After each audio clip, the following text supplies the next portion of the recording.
ای نام تو بهترین سرآغاز، به نام تو کی کنم سخن باز. السلام علیکم و رحمت الله و برکاته. عزیزان دل، امروز خواستم بهر شما یک احادیث را از جناب پیامبر علیه السلام به سمع شما برسانم. پیش از آغاز صحبت از همه شما عزیزان دل خواهش دارم این نوارها را به یار و دوستان خود بفرستید.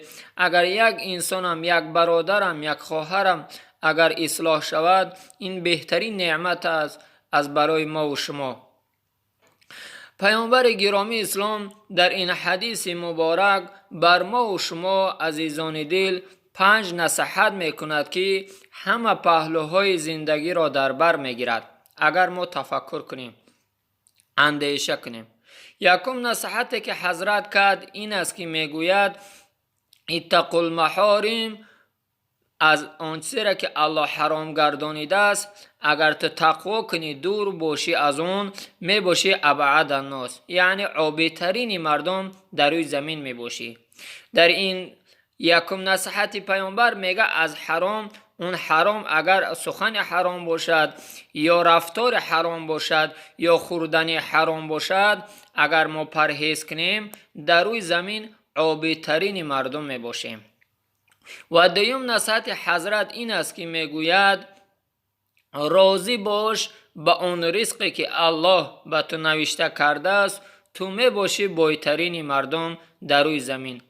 آن رزقی را که الله به ما و تو نوشته کرده است، اگر من و تو راضی باشیم در روی زمین عابدترین از همه آدمی بایترین می باشیم. و سوم نصیحتی که پیامبر به من و شما کرد این است که میگوید هر انسانی که نسبت همسایه خود نیکوکار باشد، همیشه نسبت همسایه خود رحمدل و مهربان باشد، رفتار خوب داشته باشد، او انسان می باشد مؤمن.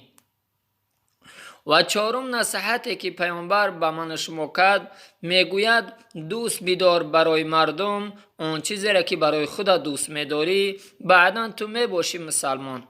هر انسانی که در دنیا آن چیزی را که برای نفس خود و برای اهل بیت خود دوست میدارد و برای مردم هم نیز دوست بدارد، او انسان میباشد مسلمان. و پنجم نصیحتی که حضرت به ما کرد این است که میگوید در دنیا خنده را کم کنید، خنده را کم کنید، زیرا خنده زیاد تو قلب شما را میمیراند. خنده زیاد، خنده بمورد دل انسان را میمیراند. وقتی دل انسان که مرد، در او دل نه یاد خدا و نه یاد قیامت میماند.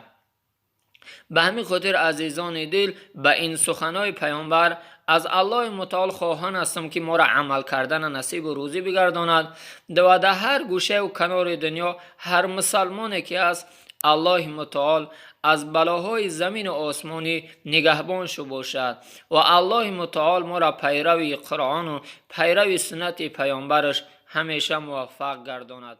آمین.